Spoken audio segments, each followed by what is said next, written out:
what he says. Like dumb, I'm smart, and I want respect.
And we're live. We're so live right now. Oh my God. Nothing's failed.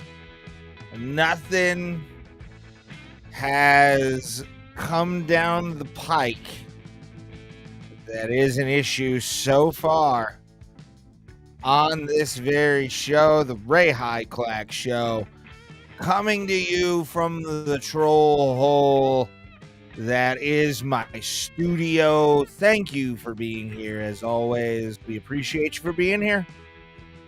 I'm drunk. I'm a little high. Ready to talk shit about the news and anything that's been going on in the world, including my own self. Thank you for being here. We really appreciate it. Keep supporting Abraham Drinking. Support my channels at Ray Hyclak and the Ray Hyclak Show. Subscribe to that. Also, Patreon link down below. It's going to help the show in the long run, help us produce more stuff here on the Ray Hyclak Show. And do appreciate you being here as always. As always, guys, we're here every single Sunday at 9 p.m. Eastern Standard Time. Might think about changing it soon. Might.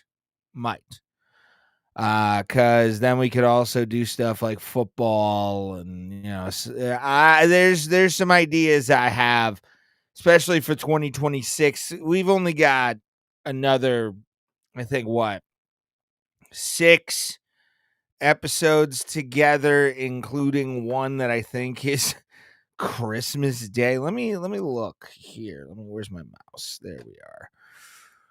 Oh man, let me look here. Let's just bring the calendar up. So we have the 16th, the 20th, or the 23rd, the 30th together. Then 7th, 14th, 21st. I thought we were going to be broadcasting on Christmas Day. We are not. Neither New Year's Day, although I might do something on New Year's. Christmas, not a Christmas guy. Never been a Christmas fan a day in my life. A lot of it more just as a personal thing. It's not the holiday itself. Like, I don't begrudge people for like being really into Christmas. And, you know, Mick Foley, a great wrestler that I'm a fan of, he is a Santa and Christmas freak. He can do it all he wants. I'm not going to hate on him for it. Just not my holiday at all.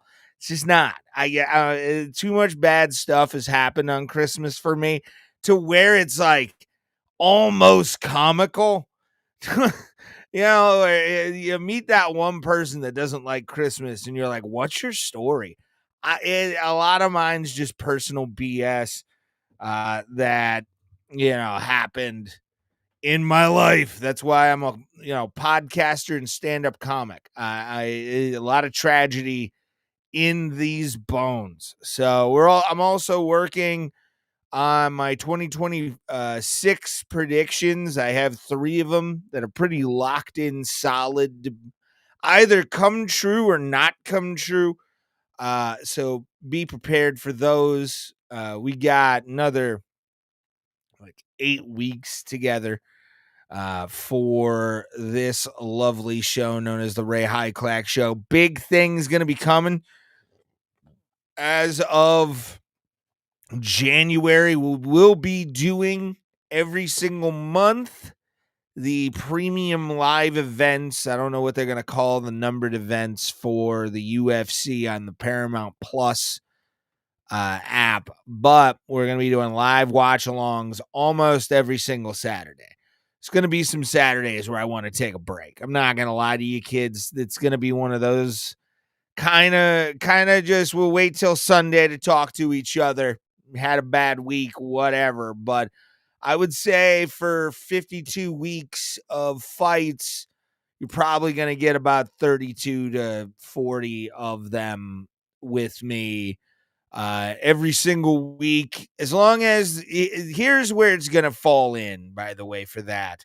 If it's a day card and I am not working my full-time gig, then I'll do the show. Then I'll do a live stream. If it is like a 1 p.m. in like Riyadh or Abu Dhabi, one of those Fight Island where it's just live, I will not be doing the show. Probably more than likely anything past 4, we're kind of pushing it. Or I might have another thing that y'all be very interested to be finding out about here coming up in probably the next couple months, probably 12 weeks. We will be, or I'll be announcing hopefully something soon. But like I said, we will be doing a live stream every single Saturday that I want to do it live here on the channels for the UFC, because I'm not going to waste the opportunity to do a live stream for the UFC numbered events when they're going to be included in $120 annual subscription. Just not going to do that. Like, it's worth it. I can do it off my phone and then put it up against my laptop, and we have a fucking live stream. So UFC will be on this channel a lot coming up in the next couple months once it switches over to Paramount Plus. So get prepared for that. Enjoy that. That's gonna be the fun time, because it might go 4, 5, 6 hours. And I gotta really pace my drinking at that point, I think. But doing it solo is always fun. I love doing commentary, but as soon as they said Paramount Plus is getting all the numbered events for free for the annual subscription, I immediately was like, we're fucking doing this, dude. I'm paying the money, putting it down, and we're gonna fucking have live streams here for UFC. So we'll just have like a fight buddies kind of companion thing, fight friends, whatever you want to do. I don't have we call it main card madness on this channel. So that's what this show will be. Main card madness will be returning full time. There are, if you want to get into if I can fucking talk, I need to bring it down just a tad. But if you're a UFC fan and you like watching like Rogan's Fight Companions, I love doing them myself. They're a lot of fun, extremely enjoyable, especially when I got music for it too. There's let me bring up the volume a little bit. Yeah, it's a 20. It's fun. I have this.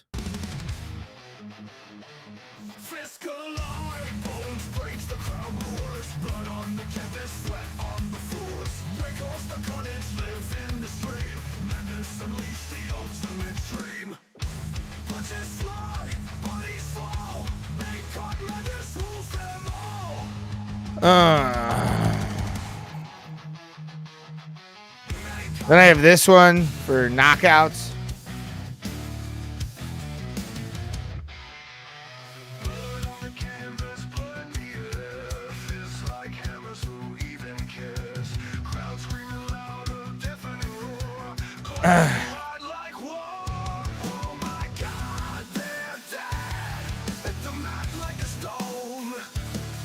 Yeah, this one, and then someone taps out.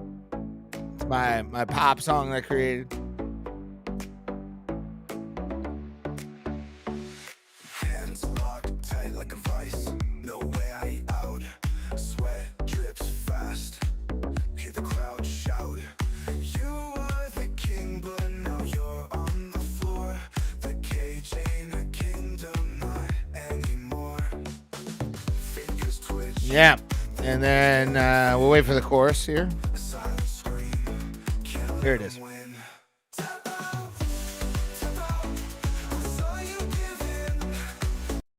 It's great. Fucking great time. Main Card Madness will be returning to the Ray Hyclak Show channel. Also, Ray Hyclak on YouTube. Abraham Drinking on Facebook. Ray Hyclak Comedian on Facebook. And also Twitch and X. X is the most important one for me right now because I want to conquer fucking X tomorrow. Like, I want to be number one. And I get people that watch on X. I see you. I want you every day. Every single day you watch this show on, or every single week you watch this on X, I want you to repost this fucking stream every single day. Just repost it after repost it. Make people sick of seeing it on your fucking timeline because I want to conquer this fucking app. I want to conquer X. There's a part of me that, like, the ultimate goal. We could be number one on YouTube. We could be number one on Twitch. We could be number one on Facebook for all the God's names. But X, I want Elon's money. I want to he's got billions. He just got $1 trillion from Tesla. Let's get some of this cash, dog. Let's get some of this cash.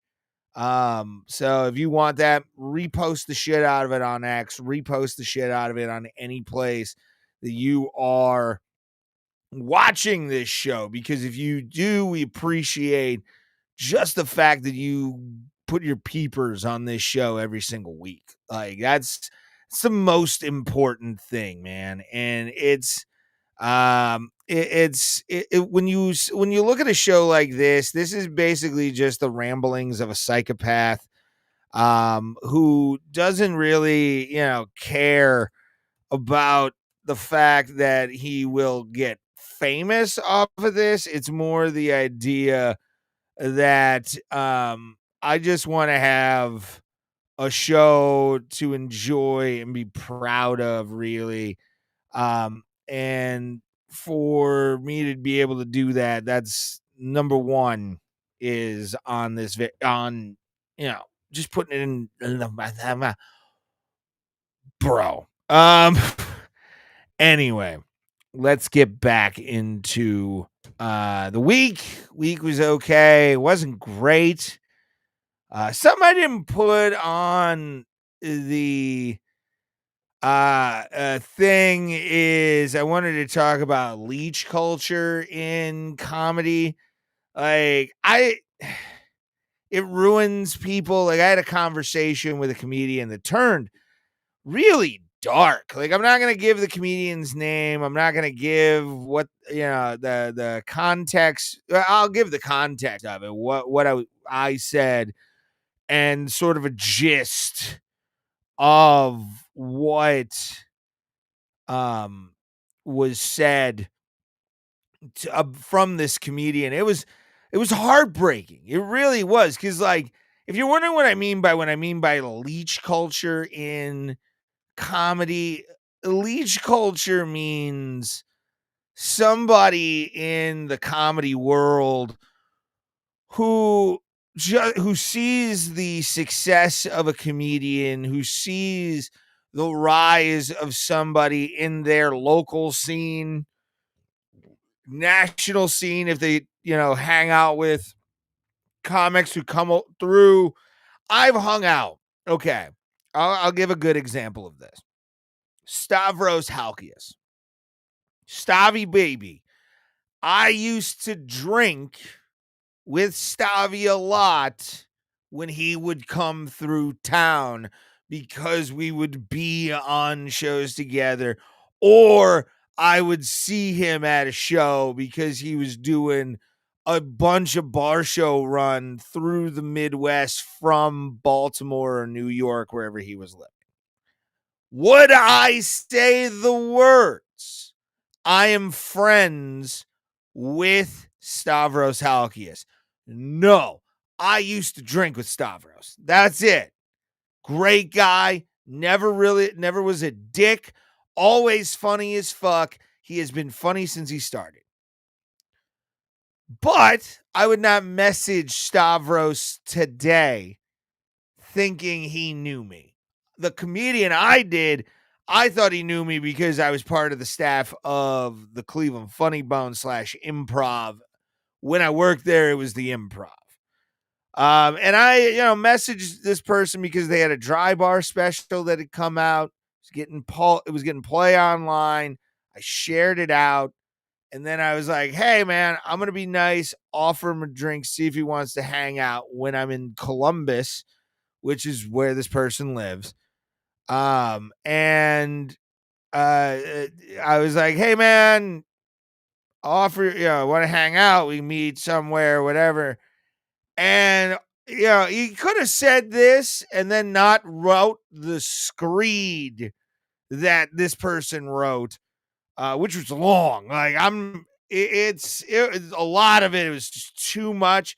Came off kind of bitter, which this guy never to me really came off that way. Came off always kind of lecturous, but like it's, I can handle that and, glean some diamonds in the rough to really kind of throw in, where my life needs to be. But yeah, and he said, hey, not to be a dick, but I don't remember you, which is fine, which is perfectly fine. Could have led that and then went, hey, not going to happen. Cool. Fine. But to write paragraphs about like not making it with a manager and bringing up other comedians was kind of wild to me.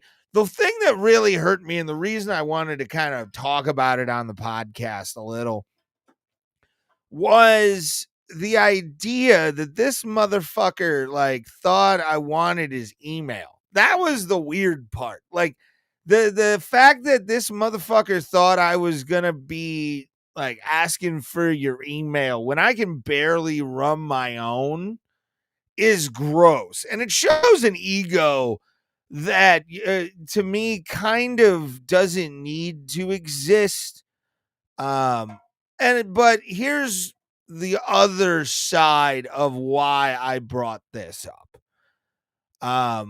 Which is the leech culture of stand-up comedy. It's always been there. I've seen it a bunch of times. I've also seen comics promise things and not really deliver, but that's where we're comedians. We can barely run our own bank accounts.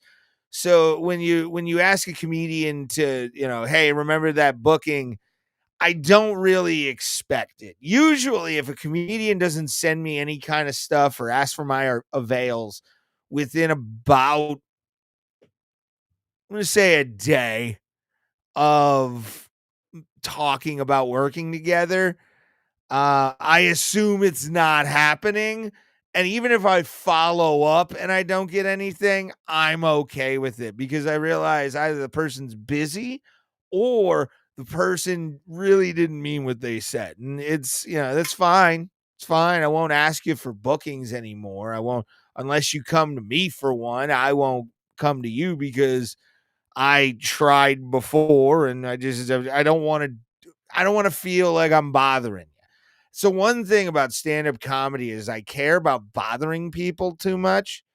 But it's kept me out of trouble so far. There's been some hiccups. There's definitely been some hiccups in the recently, but that's what it is, man. You can't really ask for much, but leeches, to me, a comedy leech is somebody who constantly sends tapes. I'm talking about daily, where I know guys like that, where they'll just try and hustle gig after gig after gig. And they're not the best comedians. They're usually also the hustler is the like early on comedian who's like a year in, doesn't really understand how to be social in stand-up comedy, wasn't really like brought up in it. They just want that booking. They want that money. That's what they want the most out of the idea of getting said booking. And that's never a good thing. It's never a good thing to have. Because a lot of times it'll get you blacklisted. Some club promoters or club bookers aren't really that kind of person. They'll just block your email. I don't think it's ever happened to me, although I don't really book myself out that much. I book myself out to Cleveland, Toledo, trying to get back into Pittsburgh.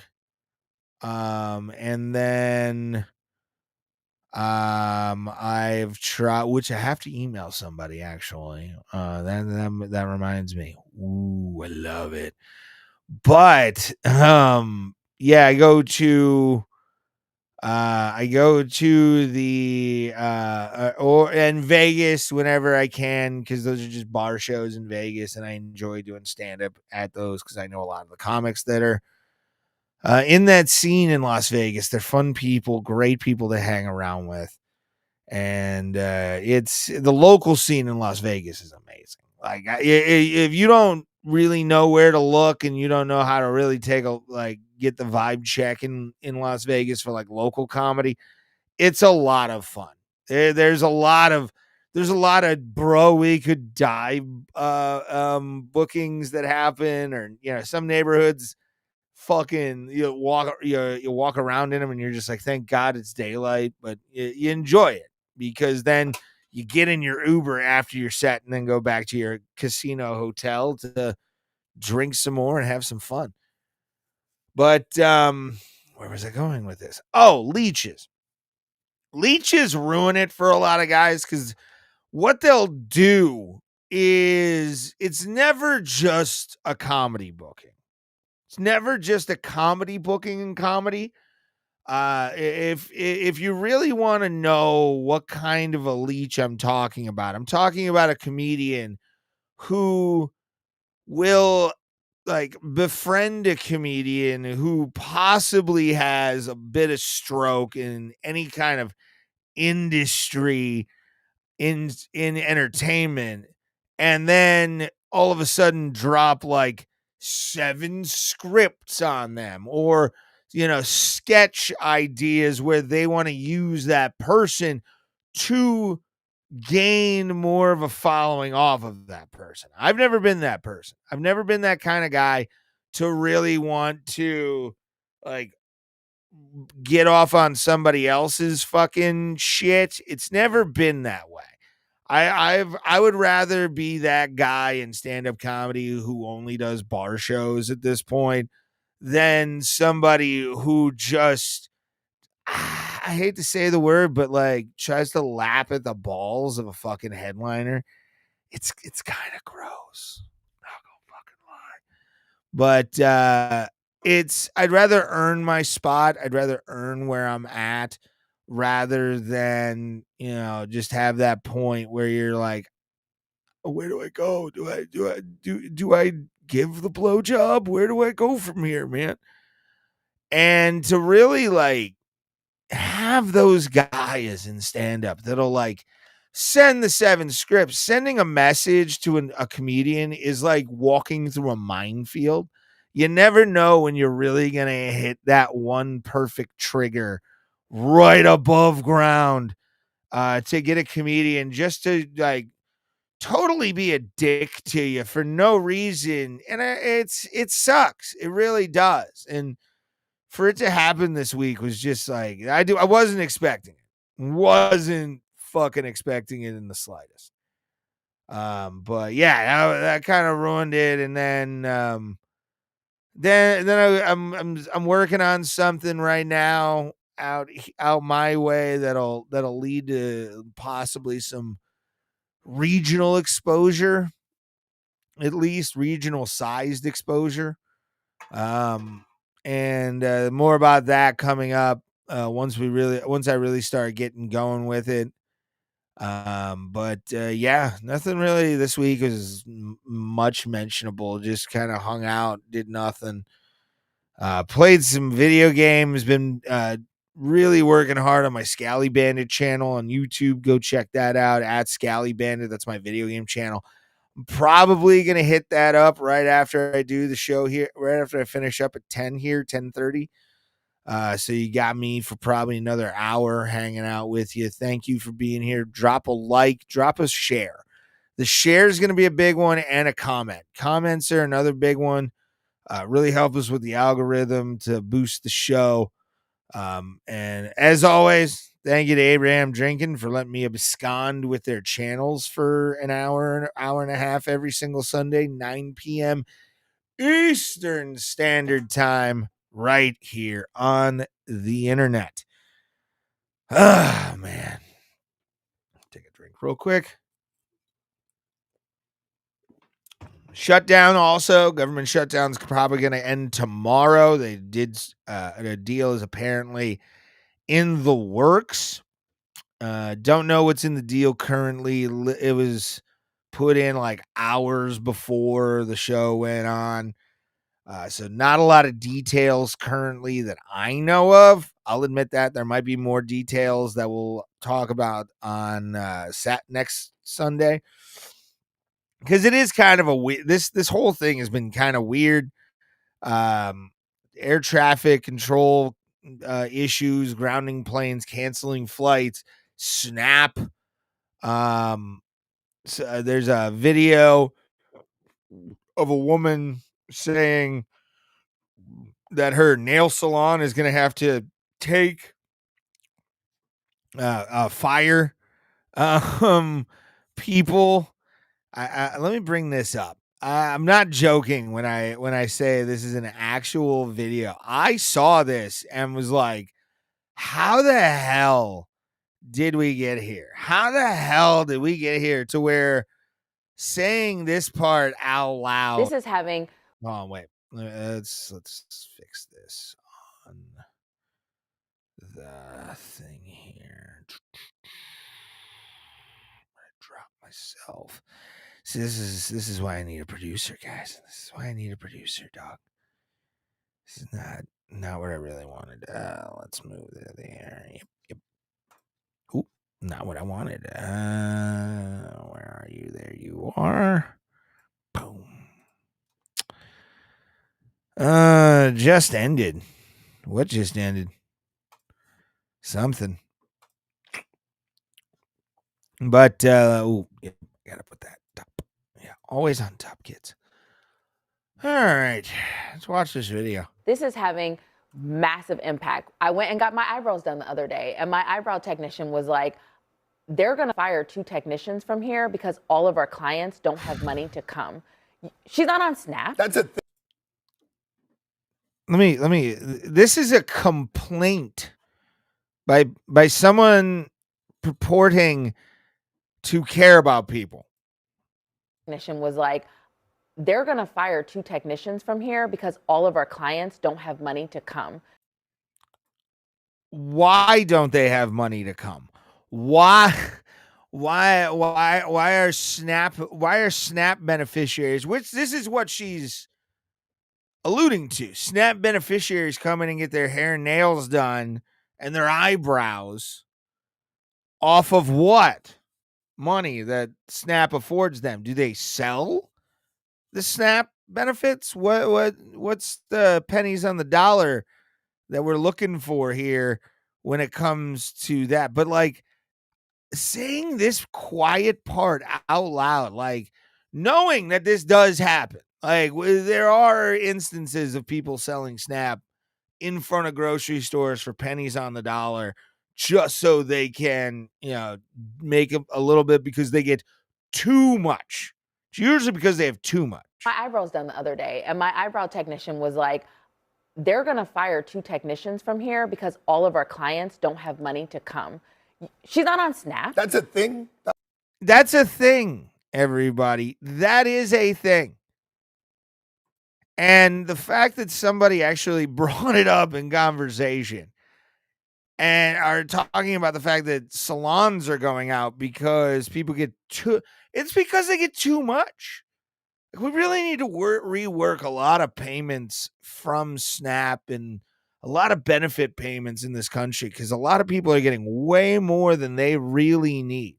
Way more. And they're benefiting off it when there are people in this country who could benefit from money from SNAP on a daily basis. Like if you took away a lot more money from people who are constantly are selling it, if they're accused of being of selling it, lower the benefit, lower it for them.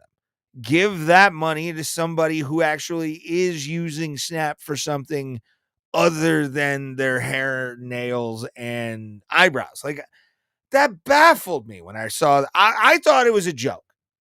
I really did think that was a joke. I did not think, I wanted it to be a joke or like a Reddit satire, AI video. No, that was a woman on CNN. That was a woman on CNN saying that. Ashley is her name. I can't remember her full name.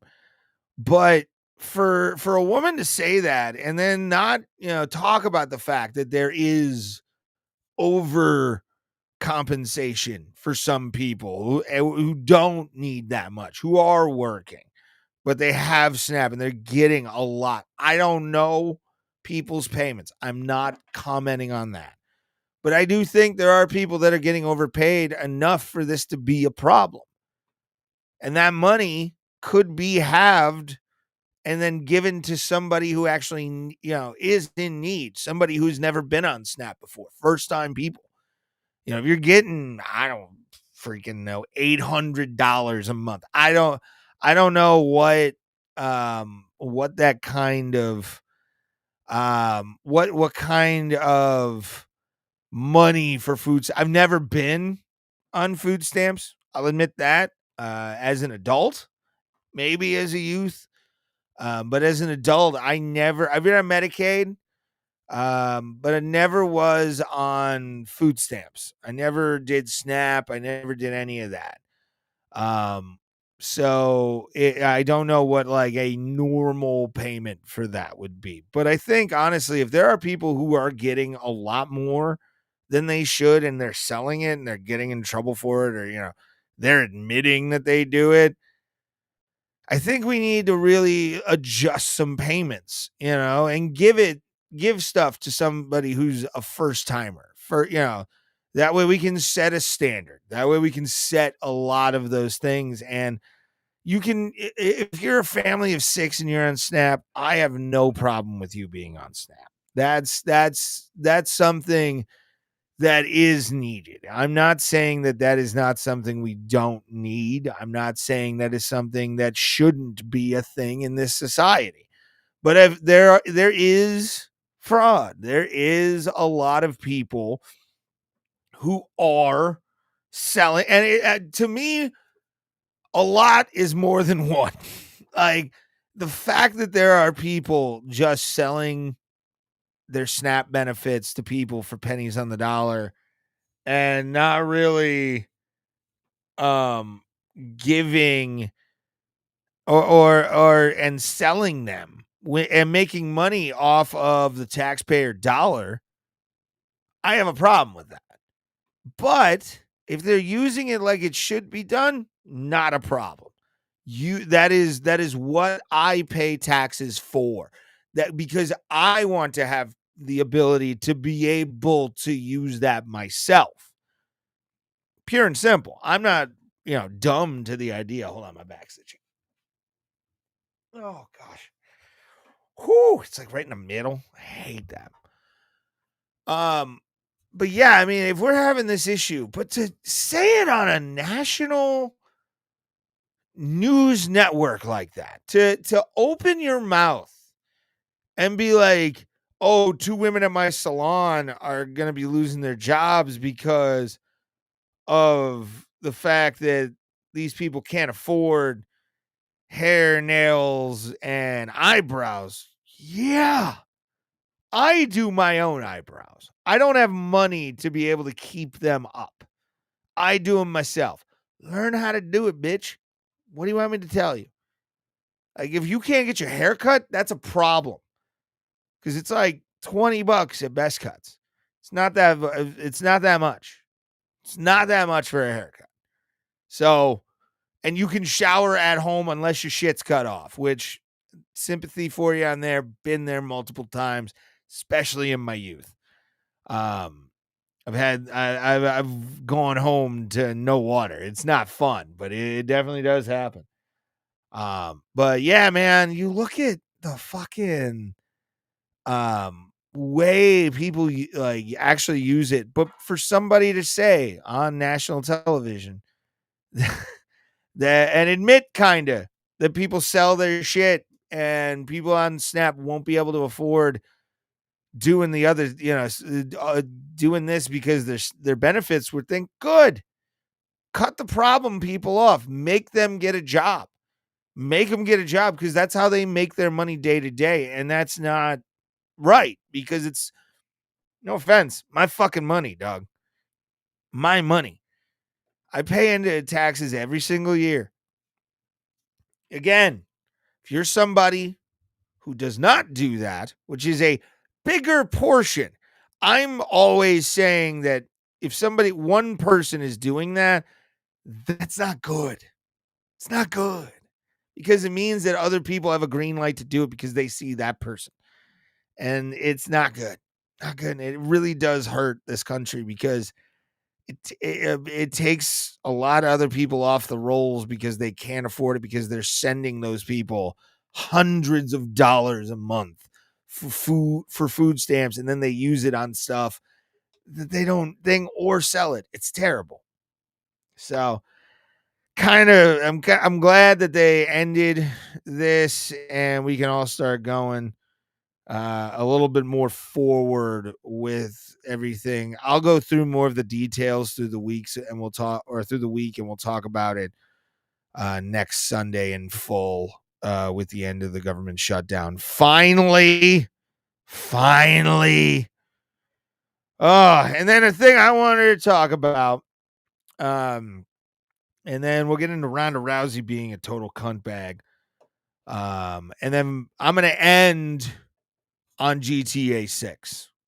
I'm going to end on GTA 6. That way I can make some reels off of it because I'm pissed. I'm fucking pissed. But I do want to talk about Ronda Rousey shit talking Joe Rogan. Even though Joe Rogan's had kickboxing fights and taekwondo, you did judo, bitch. It's not like you were fucking, doing anything on the idea. To look down on a commentator shows your ego way more than it does anything else, Rhonda. But we'll talk about that more because I have the video as well, which I will shout out to whoever that was. Let me kind of bring that light down. There we are. Cool. Yeah, let's talk about Zoran Mamdani winning in New York.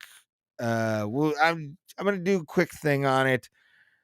It's not gonna be the whole show. I don't really want to give a lot of time to it because it's so fresh. We don't know what's gonna happen. We don't know how this is gonna happen. Not a fan of a lot of things he's saying on MSNBC, like the George Stephanopoulos interview after he won. The speech after he won was kind of dark and dystopian, from being honest. And bitter. Like, you won. Be gracious in victory if you're gonna want to get reelected. It's not a good look. Especially calling out Andrew Cuomo, using Mario Cuomo's quote, off the top of my head, I'm too drunk to try and remember. But it did have Zohran Mamdani is the mayor of New York City, and I'm interested. Let's see what happens. See, it's. I'm not gonna poo-poo this right off the rip because I know I'm gonna get a lot of the same argument. Of I'm a hater, I'm a this, I'm a that, all the labels. I'm not gonna say that this is gonna be good or bad. Am I a fan of it? No, because he's a full-on communist. He's part of the DSA, the Democratic Socialists of America. I don't understand why people would look at that title in this country and go, that works, But people voted him in. This is their choice. New York City is been teetering for a while post Bloomberg. Bill de Blasio fucked that town up, which is not even his real fucking name. His real name isn't de Blasio. I think it's like Wilhelm something or other. He's a carpetbagger with a false name. What's Bill de Blasio's real name? Hold on, Bill de Blasio, real name. There we are. Warren Wilhelm Jr. is Bill de Blasio's real name. So like he was the real nail in the coffin in that fucking city for a while. His ex-wife took a lot of money that just disappeared. Again, lying already. His name isn't Bill de Blasio. He wanted to sound Italian, which is odd. Why would you want to do that? But the race between Cuomo, Sliwa, and Mamdani. I've read a lot of things that people were shocked that Mamdani was going to become mayor of New York City. But I also listen to a lot of people who have their ears to the ground in that city, in New York City, podcast wise, live stream wise, shows I watch weekly, shows I listen to weekly on like WABC out of New York City. I really paid attention to this and nobody was surprised. The only people surprised, I guess, in this whole thing was the fact that Curtis Sliwa stayed in the race as long as he did. He stuck until the end. Like he stuck until election day as the Republican candidate instead of getting out of the way for Andrew Cuomo. This dude talks about SNAP benefits when he lives for free at his mom's and doesn't pay for groceries. Oh, well, I do pay for my own food, so I don't know about that, pal. I do pay for I keep myself fed.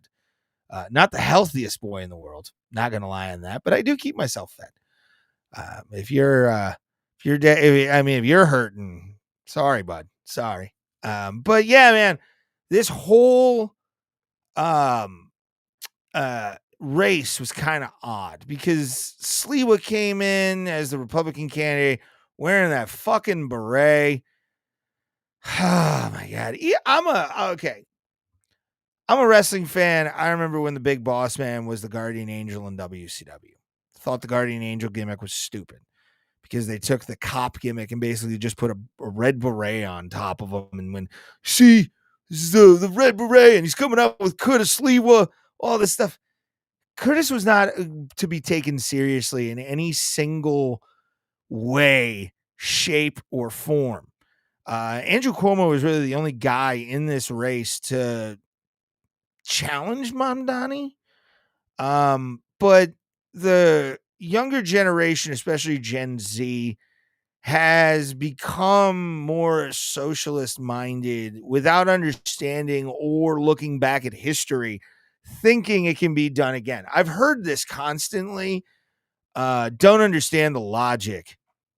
Where in live debate, you'll always hear people who claim to be socialists say, name a socialist country, and then a socialist country is named, And then they're like, well, that's not a socialist country. That's a dictatorship, without realizing that a socialist dictatorship is a thing, including one that hosted the Olympics in 1946. So, or 1943? 1943? Hold on. I think it was 43. Berlin Olympics. 36. Jesus Christ, I was so off. Anyway, I'm wrong. Whatever. 36 Olympics were socialist. It was in the name. And yeah, man, it's I'm not surprised that this has been like gen or millennials and millennials and also Gen Z have been really kind of pushing towards more socialistic thinking. And we've had some things that people ignore in this country. You had the grocery store in Kansas City. That's a big one, which they're trying to do in New York. Fall out. I don't know. Whatever. I'm gonna look like I'm under interrogation. But San Francisco or California with their programs that are out there. And then even, these programs that have been just bloating for years and years off of taxpayer dime. It sucks. It really sucks to say, but I think at this point, a reshuffling would be nice. But I don't think socialism can work on a national scale. Local scale, it can absolutely work in the United States. But it's like China. China is communist, but they also have a lot of capitalist mores where they will work with companies and they'll steal their shit, but they'll definitely work in the capitalist society. But they still have very much a socialist communist hold on their people, mass surveillance, all that kind of stuff, which could happen underneath a socialist mayor in New York City, but who knows? There's some weird calls for Sharia, and I don't think people understand what Sharia law is. Because within weeks they'll have people crying, going, "What the fuck? Why is this even a thing? I didn't like this." If it goes bad, if you get a bunch of people who can be able to do it, but I said in a comment the other day when someone was talking about people being anti-socialist, there is over 200 years of history of socialism not being the best system for people to live in on a purely singular level. Like, it just can't all be socialism. You have to have some capitalism. You have to have some more agrarian things that go along with sharing of wealth, welfare programs, and the like. But pure socialism will never work. Because there's too many people on this planet. You need a way lower population for it to happen. And even smaller countries have never really, been able to work out those socialistic views. And again, look at the Soviet Union. You want to ignore history, you can ignore history, but the Soviet Union did exist and they did build a wall through Berlin. So good luck to Zohar Mamdani. I'll be watching January 1. To see what happens. There's a lot of stats going to be thrown out on this show with him. And I want him to succeed because it's New York City. It's our biggest financial hub. It's the place that, is up 24/7 post-COVID. I think it's open 12 hours, but it used to be open 24/7. And was a hotbed of culture and everything like that. And if the culture's going the way it's going, then, I'm going to enjoy 2026 before it's all over, you know? But again, I'm not wishing any bad on this administration, but a lot of the promises I don't think he'll be able to really do, because he's got to go to the House of Representatives in New York. He's got to go to the governor, Kathy Hochul, who has said that she's not going to do any of the stuff that he has talked about when it comes to raising taxes, because she understands that the business base has to be there. Because the one thing I always like to say nowadays is the Margaret Thatcher quote, which is, socialism works until you run out of other people's money. And once the tax bases leave for the city of New York that were funding a lot of these programs, we're gonna see it again. It's not gonna be immediate. I'm not saying that it's gonna be immediate. I give him his full 4 years. From 2026 to 2030, I give him 4 years. I'm going to be patient. But, there will be points that probably throw me towards my feeling now. Willing to be wrong. But, again, as an outsider, I don't go to New York a lot. I don't have any stake in this. Just as an outsider, it looks weird. It looks strange. Very strange to have somebody who's an open socialist as the mayor of a major city like New York City. This feels like, something that Stalin would have tried to do years and years ago, but never really got the chance to. We'll see. Let's move on to Ronda Rousey, because Ronda Rousey kind of made an ass of herself recently. Let's go to my video. This is having massive impact. I gotta delete this shit. All right. Where's my shit? There it is. Let's do screen share.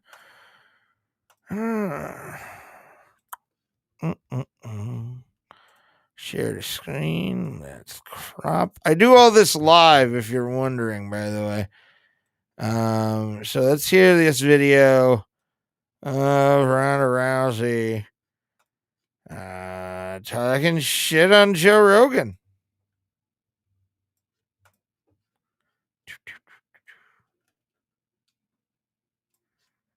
All right. Whoa, there it is. Called out Joe Rogan, saying that he's not an expert, he's just a fan with an audience. Now, the conversation begins with kind of a lighthearted hypothetical, with Bert Kreischer asking Ronda Rousey how much money for her to come out of retirement and get back in the octagon. Is there a price point that would get you back in the octagon? I mean, I have everything I want. I don't think you do.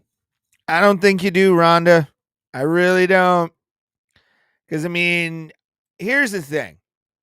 Not only at one point did I follow Ronda Rousey's career from Strikeforce, from the UFC, or into UFC, but into WWE. Her first match was she had a great match with Stephanie McMahon and Triple H. Stephanie actually made her look decent. Which in the long run, looking back on it, more of kudos to Stephanie here, but let's continue. There's nothing that would really change my life. Let's do price points on this. Okay, $1 billion. $150 million. $1 billion. $350 million. Billion. Now, Bert keeps it going with it. Because she knows she'll lose. That's why. She knows she will lose in the octagon. And she doesn't want to get embarrassed. That's why it's $1 billion. This hypothetical saying, what if you were to fight me in the octagon? Billion. You're just fighting Bert Kreischer. All right, I will beat the shit out of you in your backyard for this house. How long do I get to train? I love Bert. Bert's one of those guys. He's a psycho, man. Like, he really is a nut. He's hilarious because of the fact that he does not give a fuck about certain shit. But let's continue. I was just talking to Joe on the walk over. How long for me to train to beat Ronda? So again, this is all just like a very silly conversation. We're throwing out $1 billion. We're talking about fighting Burt Kreischer. Everyone's having a good time. Then Joe Rogan's name gets brought up, and Ronda Rousey flips a switch. He wouldn't know. He's not an expert. He's a fan with an audience. Nuts! Nuts this bitch said that. Nuts this bitch even said this. Like, Joe Rogan has been with UFC since UFC 12. He has watched the evolution of this sport from dudes, as Mark Kerr said in The Smashing Machine, taking his thumbs to open the wound a little bit more so the referee would stop the fight, to what we have now, which is just and with the gambling scandal, which I'm waiting fully for a timeline here of all of this to unfold. I think next week we'll break down the timeline of the UFC gambling scandal. Again, something I'm not surprised with. A lot of people are acting like this is, oh my God, this is a black eye on the sport. This is the thing that's going to take Dana down. No, it's not. This has been going on since people were fighting each other in caves for fish. All right. This has been a thing since we learned that we could hurt each other with our fists. There's parchment, I think. I'll find the story of a fixed fight in Rome over a wrestling match where a guy was getting paid to take a dive against a guy. Like, this has been going on forever. Ever, dog. So it's not a big deal. But Ronda is, I mean, Ronda kind of did the worst thing she could have done for her career by, like, talking so much. If she would have held herself back outside of being the ass-kicking, badass Ronda Rousey, baddest woman on the planet, she probably would have never had an issue ever with fans. She overstayed her welcome in the WWE. I think she stayed a year too long. I think she was with the WWE for like 3 years off and on, and would just show up randomly, like she thought she was Brock Lesnar when she wasn't. You can't be Brock Lesnar. I'm sorry. You can't be the female Lesnar and like expect and have people like want to see you a lot. Brock comes back sparingly, and also should, especially after all the crap that's been going on with the sex scandal. But let's continue. That's interesting. Is that how you feel about you?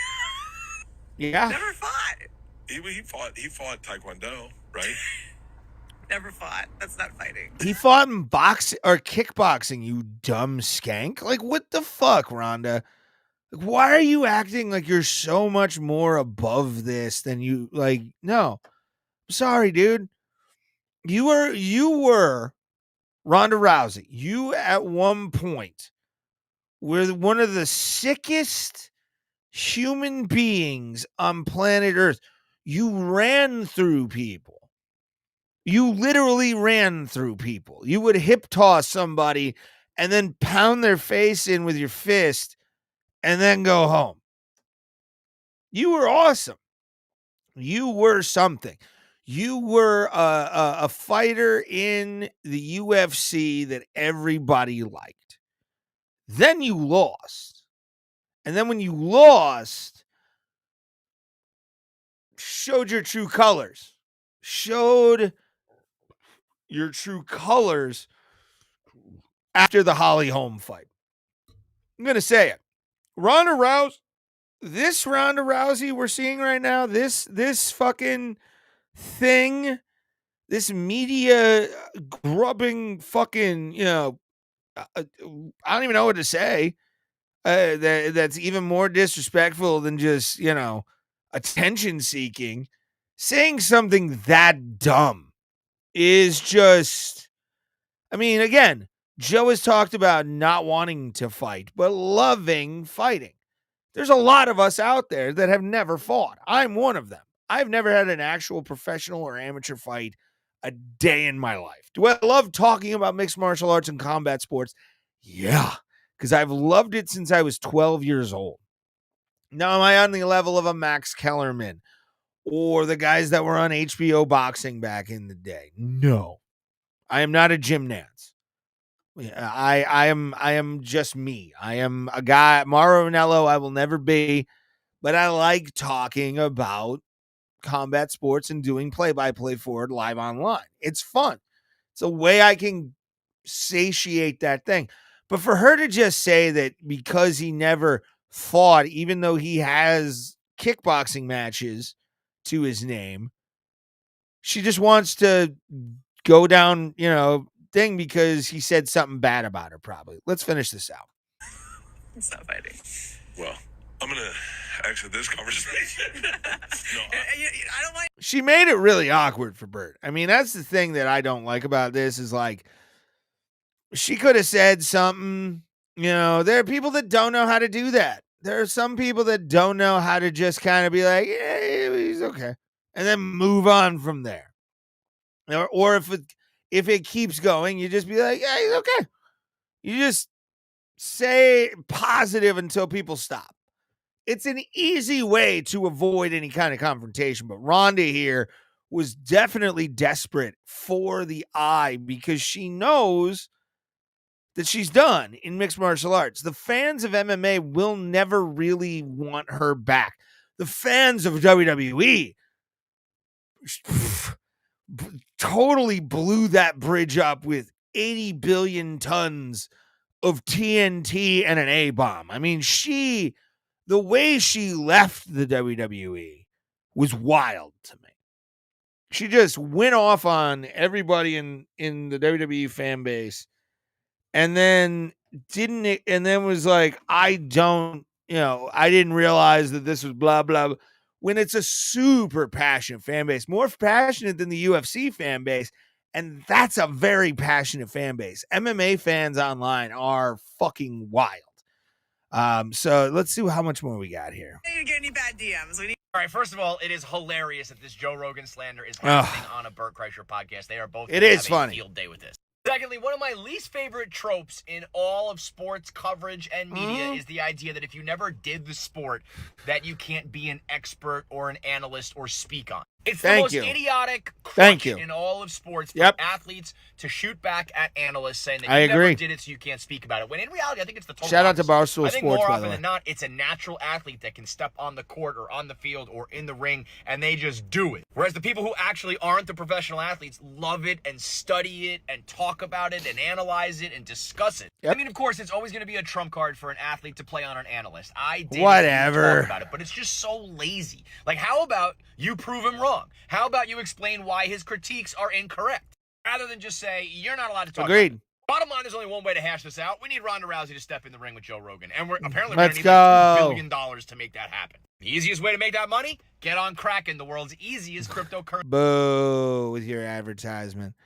I totally agree. And Elon should make that for UFC 250 or UFC USA 250. I think that would be the fight. Rogan versus Ronda Rousey in front of the prime ministers of Spain, Portugal, all these fucking dignitaries. Let's get it done, Dana. Let's get it done. All right, kids. Browns lose again. I took a nap during the second half for about an hour. Woke up to the sound of the announcer going, Kevin Stefanski mouthing, wow, which I was not surprised that I woke up to that, knowing they were about to lose. Impressive kick at the end of the second half or the end of the first half with like a second left. That was a nice little rush play they did there to tie the game up at 17. But yeah, Browns lose to the Jets of all fucking teams, bro. Of all teams to lose to, the Jets. Oh, man. Let's see what the Steelers are doing currently. Steelers are up 12 or down 12-3. So that's fun. It's been 2 points. Oh, so somebody got a safety. That's cool. Then we got 3 points. Then we led for a hot second, and we gave up 10 unanswered. And there's 12 minutes left in the third quarter. Good season for the Steelers. Good season. I think we're going to finish above 500 by like 2 games, and that'll be it.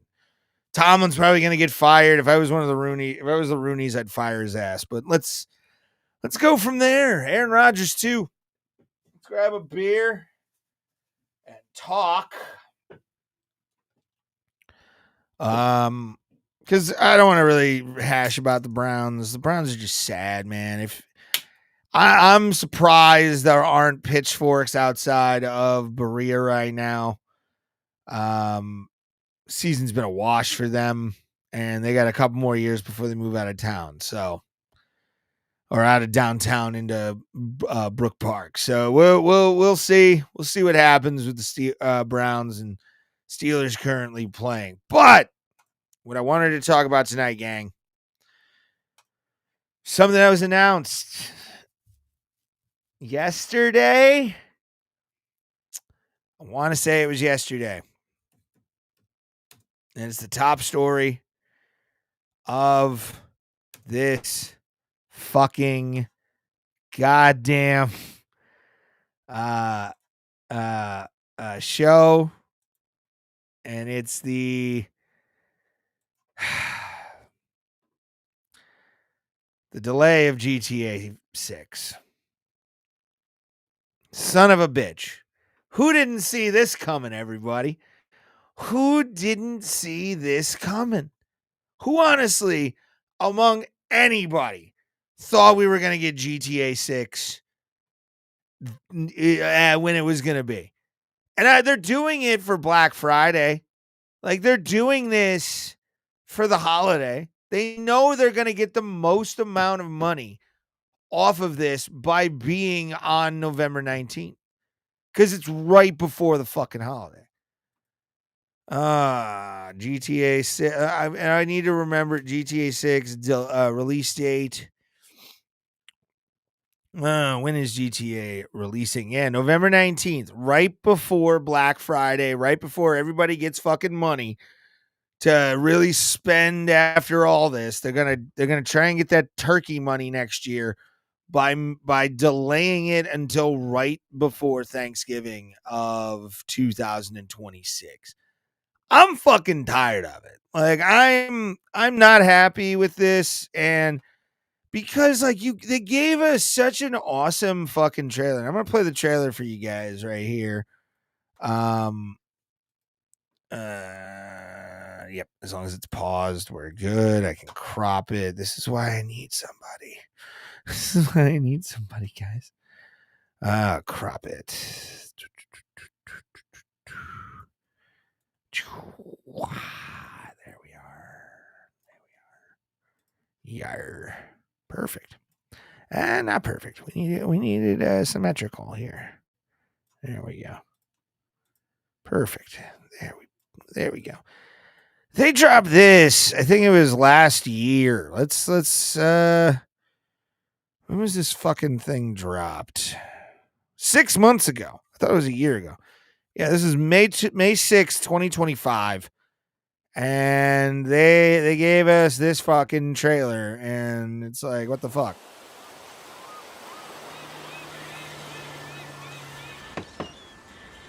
What you doing up there? I'm just fixing some leaks. Seriously, dude, you got some time on your hands. I got some properties with paying tenants. Oh, that's why you came by? Just go get me my checks. See you, Brian. Love you, Jason.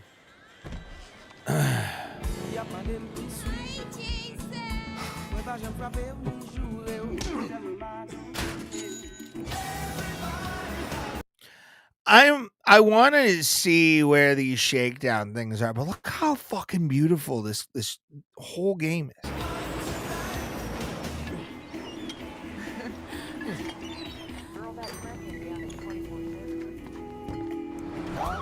Like nuts. I'm here for Lucia Caminos. She's supposed to be. And then now. Lucia, What's your name? who my personal thought on the male guy, the male protagonist is what's his name? Fuck. Characters. Jason and Lucia. I think Jason's gonna be a cop. Jason Duval. I seen you here before. He might have. Hold on. I actually gotta bring this down real quick. There we are. Gives it a little bit more. The social media aspect is gonna be kind of fun to see. Phil's Ammunition's a great Vice City reference. She's doing community service. The fucking boats. Real quick. I cannot fucking wait. Where are they? See if I can. Let's go back a little bit. The stunt races with a boat that's here is going to be fun. With you get to do airboats. Like fucking airboats. Look at these. Oh, look at it. Look at that airboat. I can't wait. Can't wait for the airboat.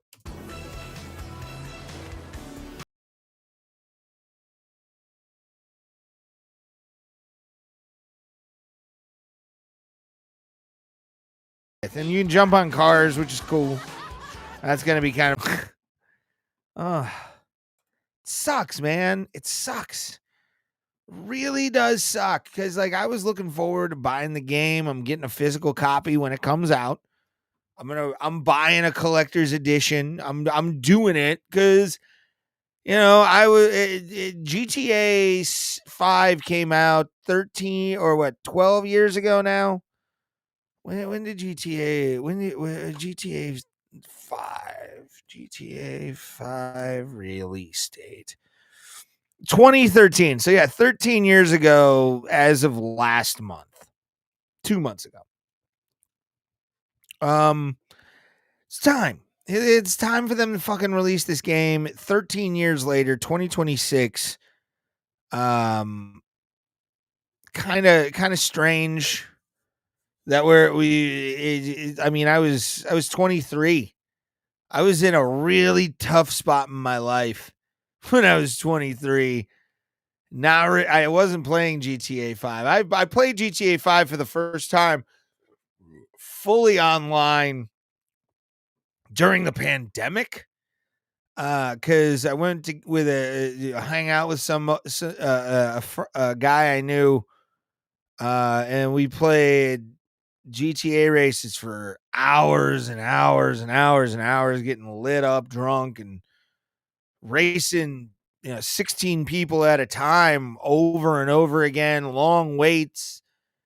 And GTA Online now is just trolls. I mean, it's just straight up rage quit trolls, trolls that'll hold hostage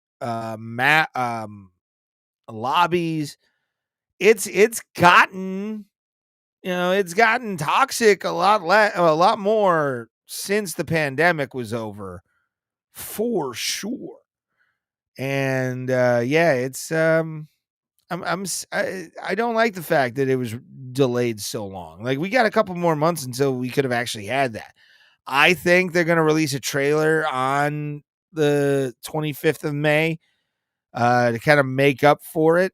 Because it was supposed to be released. Oh gosh, development, blah blah blah blah blah blah blah blah, promotion, blah blah blah blah blah blah blah. October, November, later now. Distribution, May 26th. I'm looking at it right now. The date. May 26th was when Unite War. That's an interesting one. Yeah. But yeah, it's. Do I think they need a little bit more polishing? Hopefully on the online portion. 13 years of developing this game for Lord knows what different hardware. Lord knows what kind of pressure this game is going to put on PS5s. But man, I'm just kind of pissed off because Rockstar's been holding this over us for, over a decade. And for them to just fucking blue ball us for as long as they have, and GTA Online again, like I said, it's really pretty much dead outside of like kind of a weak race thing, and even community series sometimes can be really shitty. You can only offer 3 and 2x XP so many different times before people say fuck this. But hopefully November 19th we'll be able to play GTA. You can just tell by the look on my face I'm just disappointed. Just really disappointed by it. But you know what I'm not disappointed by is the turnout tonight. Thank you guys very much. I think it's time I get off here and go play some video games. Come see me on my channel, Scally Bandit. I'm going to be on Twitch in a little bit. So come hang out probably around 10:45. Thank you guys for being here. Much appreciated. And as always, I like to tell you this out of the kindness of my heart that no matter where you're at in life, no matter what life throws at you, just remember, everybody bugs. We'll see you next week. Thank y'all for being here. Like, share, subscribe, do what it says up top. And see you next week, folks.